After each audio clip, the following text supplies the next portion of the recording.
एक बार और स्वागत है अमेजन कोच पे।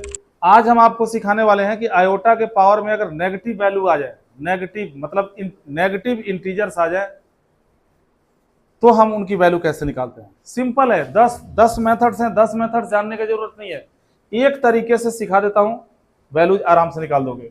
जैसे मान लो आयोटा के पावर में आ गया -21, लेकिन इसको सीखने से पहले आपको पिछला लेक्चर देखना पड़ेगा कि पॉजिटिव जब वैल्यूज यहाँ पे आ रहे थे, नेचुरल नंबर्स जब आ रहे थे, तब हम उनको कैसे सॉल्व कर रहे थे। अगर माइनस का 21 आ गया, माइनस को हटाने के लिए इसको उल्टा कर दो, 1 आयोटा के पावर में 21 कर दो। ये तो पता ही होगा कि जब आप किसी फ्रैक्शन को का रेसिप्रोकल करते हो तो पावर में नेगेटिव लग जाता है। ये आप पहले से जानते हो कि x/y को अगर उलट दोगे तो y/x की पावर -1 हो जाएगा। यहाँ पे इसका जैसे ही हमने रेसिप्रोकल किया, ये माइनस का साइन हटके क्या आ गया, प्लस आ गया। अब इसको सॉल्व कर लो। आयोटा के पावर में 21 4 से डिवाइड करो, रिमाइंडर कितना आएगा, 1 रिमाइंडर आएगा, नहीं इसका वैल्यू हो गया आयोटा। यानी आप इसकी जगह पे लिख दोगे आयोटा। ध्यान रहे, आप कोई सा भी क्वेश्चन सॉल्व कर रहे हो, आयोटा को डिनोमिनेटर में नहीं छोड़ सकते।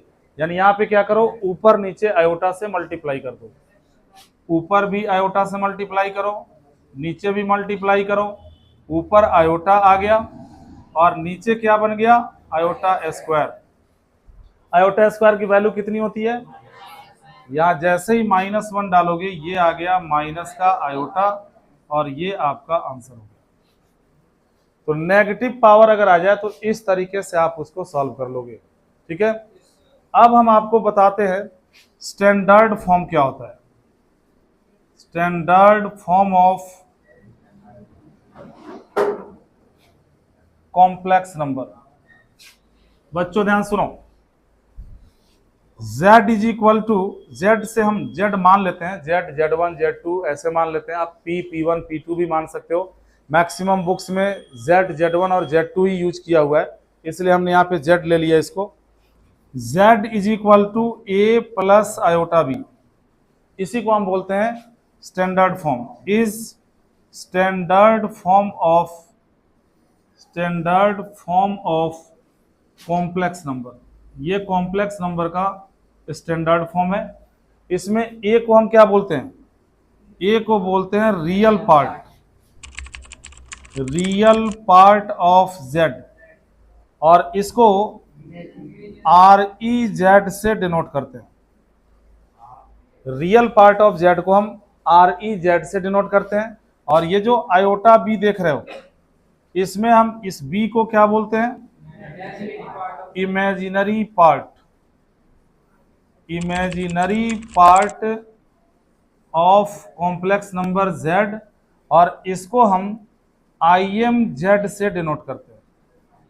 ध्यान रहे, अगर किसी क्वेश्चन में आपसे पूछा जाता है कि REZ क्या होगा, फर्स्ट ऑफ ऑल आपको स्टैंडर्ड फॉर्म में कन्वर्ट करना पड़ेगा, उसके बाद ही आप रियल पार्ट या इमेजिनरी पार्ट बता पाओगे। एग्जाम्पल के तौर पे कोई कॉम्प्लेक्स नंबर अगर आ गया 4 - 3 आयोटा, बताइए इसका रियल पार्ट क्या है, इमेजिनरी पार्ट -3।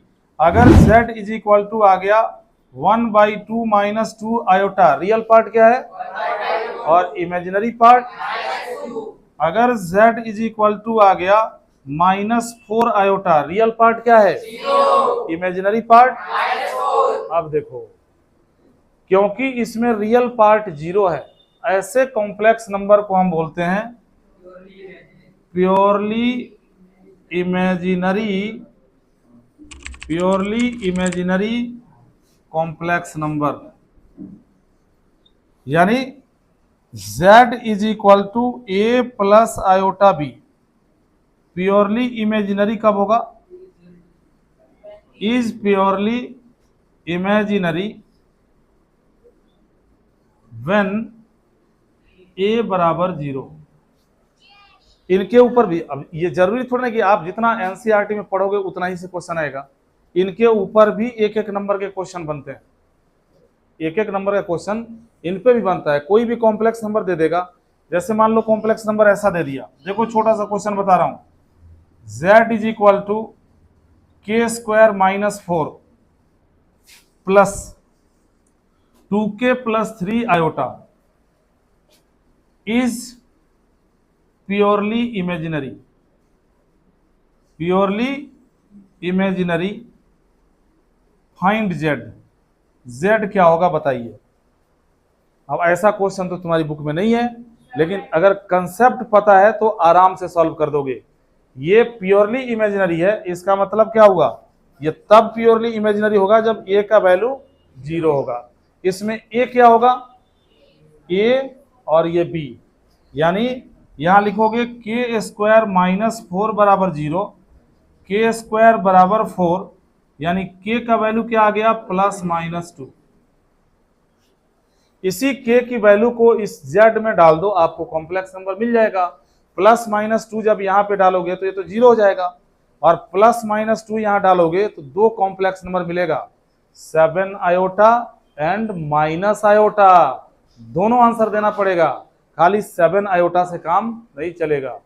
तो जिस प्रकार आपने देखा कि a 0 हो जाए तो हम बोलते हैं प्योरली इमेजिनरी, ठीक वैसे ही अगर b 0 हो जाए तो हम बोलते हैं प्योरली रियल कॉम्प्लेक्स नंबर, यानी z is equal to a plus iota b is purely real complex number,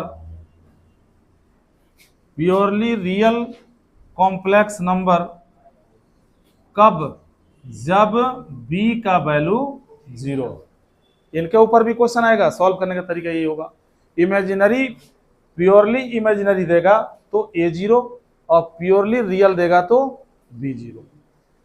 आपके एग्जाम में स्टैंडर्ड फॉर्म में कन्वर्जन का भी क्वेश्चन आता है, और बिल्कुल आसान होता है। जैसे स्क्वायर है a प्लस बी का whole square, a minus b का होल स्क्वायर, उसे एक्सपेंड कर दो। क्यूब है a प्लस बी का whole cube, a minus b के होल क्यूब से एक्सपेंड कर दो, और जहां कहीं भी आयोटा स्क्वायर बने तुरंत -1 डाल दो, और अगर आयोटा क्यूब बने माइनस आयोटा डालो, आयोटा 4 बने 1 डाल दो।